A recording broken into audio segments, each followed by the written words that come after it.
Hello and welcome to another episode of Just Be. Last week, we had a special guest with us in the person of Michelle Bartola, who shared with us her journey of discovering having depression. She also gave us a set of things that we could do, which is echoing what we have been advocating here at Just Be, which is for the youth. And speaking of the youth, our guest for this episode is one of them. He is a tall, handsome, and very sweet young man. One of my closest friends and actually a confidant of mine. This guy, aside from the good looks, has the good heart. He has this maturity that's beyond his age. And because of this, he draws people to himself to seek advice from him. He's actually considering a degree in psychology when he gets to college because of his experiences. Aside from that, he's basically like any other youth today. He's traveled a lot of places in the world, and the most recent of it being in Panama. And so, without further ado, let's welcome my dear friend, Don Abriel Hernandez. Good afternoon! Hello! Tita. Hello po. Hello po muna sa lahat ng mga netizen and audience ng B-Vlogs ni Tita Mi. Sino ba si Kuya Don? Si Kuya Don. So, isang mapagmahal na kuya. Pang-ilan ka ba sa inyo? Pangalawa ko, gitna po. Ang gitna. Nagkaroon ka na ba ng experience personally na nagkaroon ka ng depression? Or is there somebody na you know that nagkaroon ng depression and it affected you? Share ka sa atin, Kuya Don. Sige po. For me naman, siguro hindi pa naman totally na talagang yung mentally or health na depression kasi since wala pa naman po masyadong workload or wala pang masyadong pressure sa buhay, I don't really na ano yung depression. Pero minsan I have the time na nadadown sa sarili because of disappointments, yung expectation versus reality, kung ano yung nagagawa sa sarili, and yung kakayanan siguro na but at my age, but parang ito pa lang yung nagagawa ko. So, napapaisip ako, ano ba talaga yung pagkukulang ko. So, doon, parang pumapasok yung emotionally na depression na hindi naman siya for long time, pero short period of time, pero since depression pa rin talaga siya. May kikwento ako about sa isa kong schoolmate pala. Naalala ko lang kasi talaga siya because today is his first death anniversary. As in today? Yes po. July 17, 2019. Yes. So, our school bigla talagang nagulat sa pangyayaring yun kasi that time may pasok na. So, yung mga teachers niya, nagulat kasi parang wala silang nagawa kung paano siya nahantong sa gano'n na nagawa niya ng mag-commit ng suicide. Walang nakakaalam talaga. So, para sa akin na as a youth servant, as a sakristan, isa rin napakasakit kasi parang I'm a servant of God, pero I don't have any power na or wala akong nagawa para masalva siya, di ba? Parang sabi nga ni Lord, someone else na like yourself. So parang ang sakit para sa akin kasi malaman na lang siya na wala na siya, na pumanaw na siya because of depression na hindi man lang namin nalaman kasi talagang nasa kanya lang. So, this person, guy ba siya o girl? Ang boy po. A boy. Boy. Close ba siya sa'yo sa school? Magkakalala naman po kami na nag-uusap pero hindi na yung totally close. Okay. So, syempre, ikaw, hindi ka pa close dun sa tao but you were affected buy-in, Yeah, di kasi, ba? opo. What more, yung friends niya? Actually, he's a very friendly person kasi Oh, isa siyang Boy Scout. okay. As in, lumilipad siya sa ibang bansa for the conference of Boy Scout Philippines. Lahat kilalang kilala talaga siya. So, halos, nung nalaman talaga ng school namin, talagang nagluksa yung school na talagang sa try niya na bakit ganon? Kung sa ganon yung or ba't pa nangyari yun? Kasi natawa siya, hindi po siya makikitaan hindi niya siya makikitaan ng nalulungkot siya. So, we don't have any idea na meron na siyang dinadamdam sa loob ng puso niya. You said na he's a year older than you, no? Tapos, yung nung nalaman mo yung balita na yan, of course, the whole school was affected by it, considering popular pala tong tao na to, and very friendly. Ikaw, personally, gaano mo katagal dinamdam yung pagkamatay mo? For me, siguro, until malibing siguro, mga ganun. Malibing siya. So, more or less, a month. Nakabisita ka naman sa funeral? I get I have no chance or makapunta sa kanya kasi alam ko ginagawa pa lang namin yung for World Youth Day reunion. So, medyo busy pa rin po. Yeah. So, nagpadala na lang ako ng prayers sa kanila, mga kapakasi mo pumunta. Did your school do a debriefing about this incident? Yeah. Okay, that's good. Paano yung naging debriefing nila sa inyo? I am in a Catholic school, pero halos lahat po ng teacher is hindi Catholic, pero born again. So, medyo mas po sila sa Bible. So, po sila, pag pumapasok po sila ng classroom namin, nagbibigay sila ng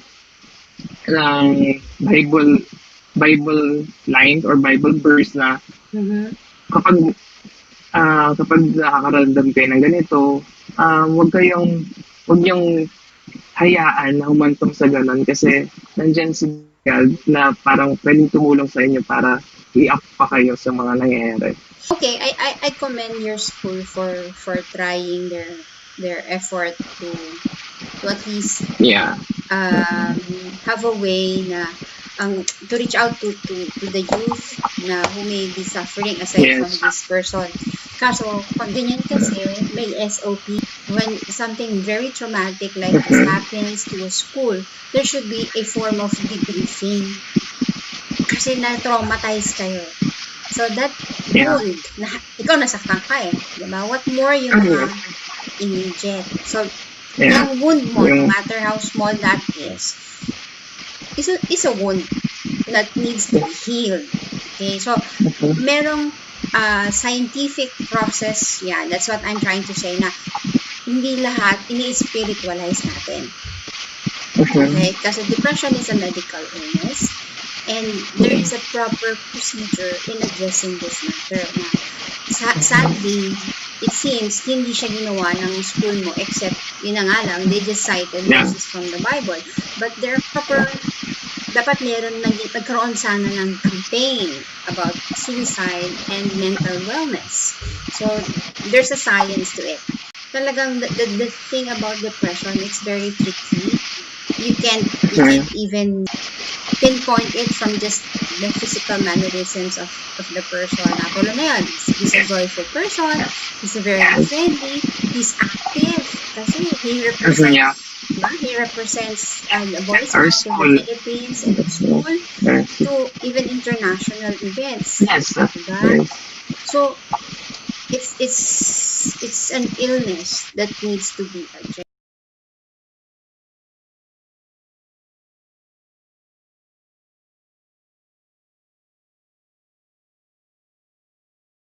Ikaw, do you journal?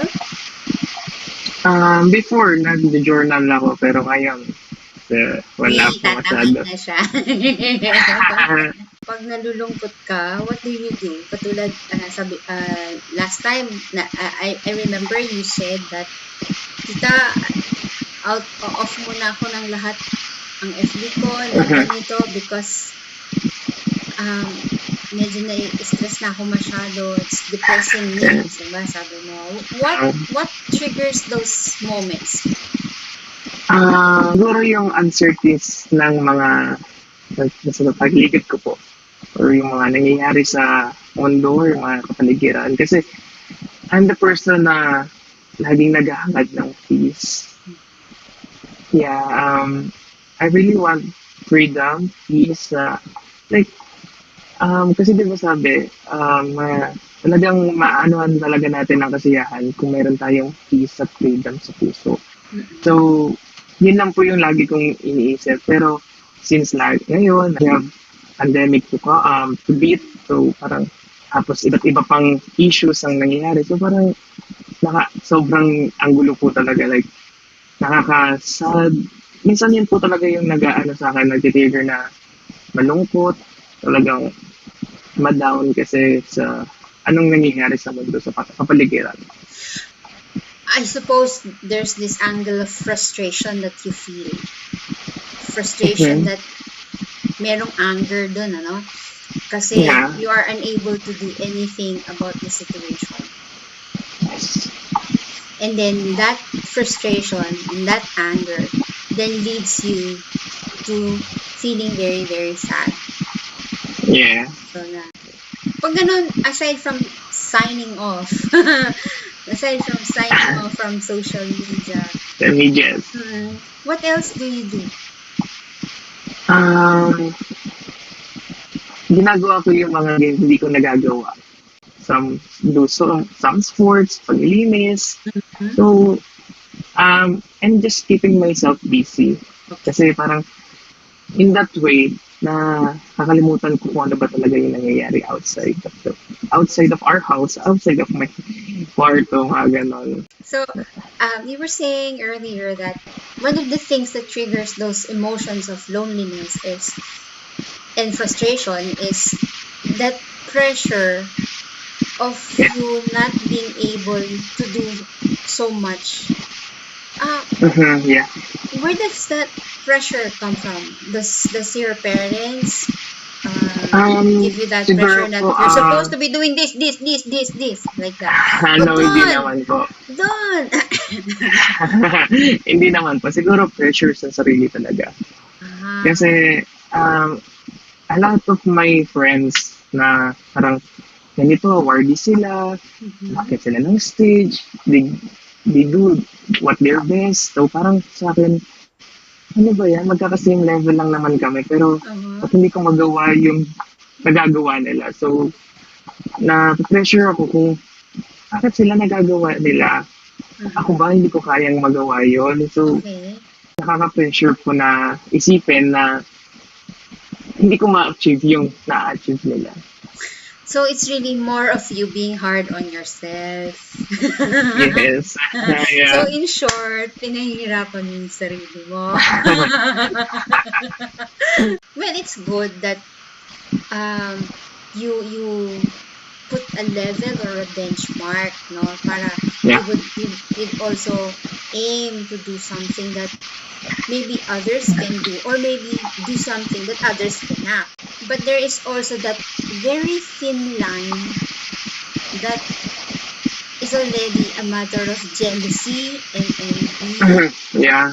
And also ingratitude towards who you are and what you have. Diba? Kasi, naku naman, kuya doon. Si kuya doon, yan.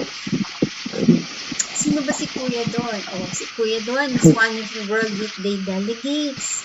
Oh, and I suppose other youths would be thinking na, wow, but si doon nakapunta na sa World Youth Day, bakit siya nagawa niya, pero ako hindi ko nagawa. But personally, did you already reflect on where is this pressure coming from? Why am I being hard on myself? Did you ever think of that before? Kasi most of the time, that's why I'm going back to that. Because sometimes this also leads to actual medical depression. When people tend to look at others too much. They forget their sense of being, their sense of self. Kaya nga, di ba, here at Just Be, I advocate, just be yourself. Yeah. Because you Yes. are beautiful, you are unique, and you are loved. Di ba? Beloved, Yeah. empowered, and gifted. Listen. So, each one of us is unique. You cannot do everything this other person does. Because there's something Yeah. you can do that he cannot or she cannot. Yes. And Yeah. the tendency is when we do not have a grounded knowledge of who we are, the tendency is we look at our surroundings more often and then experience sadness because we Mhm. become jealous, we become envious, Mhm. and it might lead us, especially now that we are in a pandemic, medically Mhm. depressed. Second kong ginagawa is yung pinapatawad yung sarili ko. Oh, that's nice. How do you do that? Yan. Do you have a ritual for that? Kasi may napanood ako ata or nabasa na hindi ka matututo or hindi mo malalagpasan yung isang tragic sa buhay mo kung hindi mo papatawarin yung sarili mo. Oh, that's very Yeah. good. So how do you Yeah. do that Parang, personally? na iniisip ko na, you don't have any bad ideas na dapat mong isipin na ito yung nagkakos ng ganon. So, pinapatawad ko lang po yung sarili ko. You're just having a casual talk with yourself. Yeah. Minsan, through prayers din po. Lord, I committed ganito. Lord, ipinapaano ko na po sa inyo yung nangyayari sa mga ganito. So, ayun po. Wow, diba? At 17 na. That's very nice. It's actually I'm very surprised because you're the first person, especially at your age, that I've heard who actually take the time to forgive himself. Yourself. Yeah, kasi po, parang ano din yan. So, parang, yung gusto mong matuto ng ibang, parang gusto mong matuto ng something na dinideserve mo, pero bakit hindi mo matutunan? Kasi hindi mo kayang mapatawad yung sarili mo. So, yun lang po, yung number 1 or number 2 na pwede mong gawin para matuto or malaman mo yung gusto mo. Learn to forgive yourself. That's very nice, Kuya Don, the factor on self-forgiveness. It helps a lot.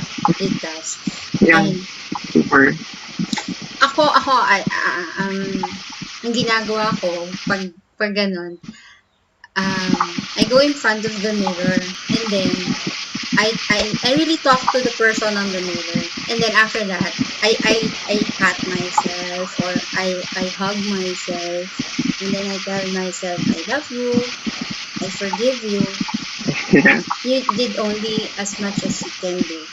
Yun. So that's what I do. Those are rituals that we can do naman. But of course, everybody has his own way of Yes. doing Forgiving. things, diba? Especially forgiving oneself. That's very, very nice. I hope other people would come into the practice of forgiving themselves. Kasi alam mo, most of the issues on anger and yung mga nagiging cause ng psychological problems, one of the biggest factors is self-forgiveness.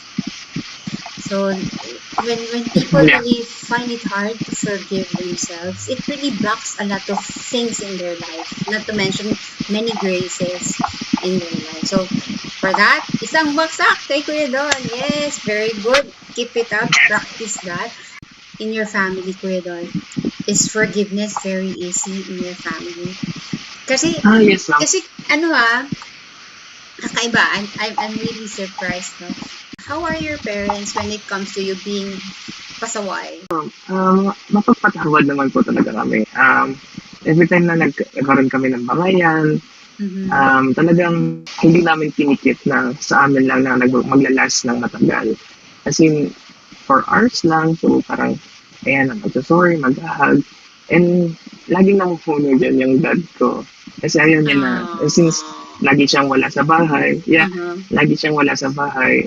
Ayaw niya na malalaman na nag-aaway kami, Uh-huh. something na hindi siya mapapanatag na pag wala siya sa bahay. Oo nga di ba? Takot na takot ka sa dad mo. And you have rules and you really follow those rules, ha? Yes. And I commend you for that. Like, tita, I need to go na kasi papagalitan na pauwi na si daddy. Kailangan nasa bahay na ako. Yes, dapat mauuna ka, Sonia. Or else, lagot. You see how the family is a stronghold for a person not to experience depression. Do you talk to your mom about or your dad na whenever you feel very low or like parang nitong pandemic na yun when you started saying na tita hindi mo na ako magso-social media, hindi mo na ako kasi it's getting to me na. Yung mga ganun episodes, do you tell them about it? Nasasabi ko naman po, pero siguro yung pinakamababaw kasi I don't think na kailangan ko siyang sabihin kasi parang ayoko lang magbigay ng sakit ng ulo or something na alahanin. But you are open with your mom, no? And your dad. Open naman po. Open ang communication. And pero mas ako sa elder brother ko. So kay kuya. Minsan, madalas mong kausap. Saka dun sa girlfriend niya. So may ate ka pala. At saka sa girlfriend mo. Ay, wala pa po. Bawal pa ba? Bawal sakit. Wala pa rin Baby pa, baby. Waiting. O healing pa. Joke lang. Wala pa po. Sige. If there's one thing that you could tell your fellow youth, what would it be? Especially in line with mental health.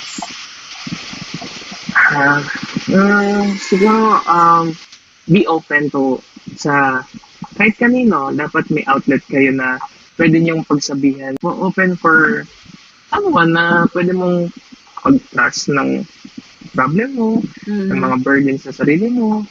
Ayun po. So, is there anything else you'd like to share? Baka mayroon ka pang i-share o ipopromote? Ano ba? Wala. So, for me, wala naman na po masyado. Maraming salamat, Kuya Don, for guesting. Maraming salamat po. Medyo ganyan talaga si Kuya Don. Medyo quiet, kunyari lang. Pero kailangan mo na masasiyan. Pag nakilala niyo po. Magulo po yan. As in, I swear. Sobra. Pero baka po masobrahan. Pero napakabait po na bata. And thank you so much, Kuya Don. Bye-bye. Bye-bye. Thank you for joining us in this episode of Just Be. I hope you learned a lot of stuff, especially from the vantage of the youth in the person of Donna Brielle Hernandez. And remember to subscribe to my vlog and my blog. And have a blessed day.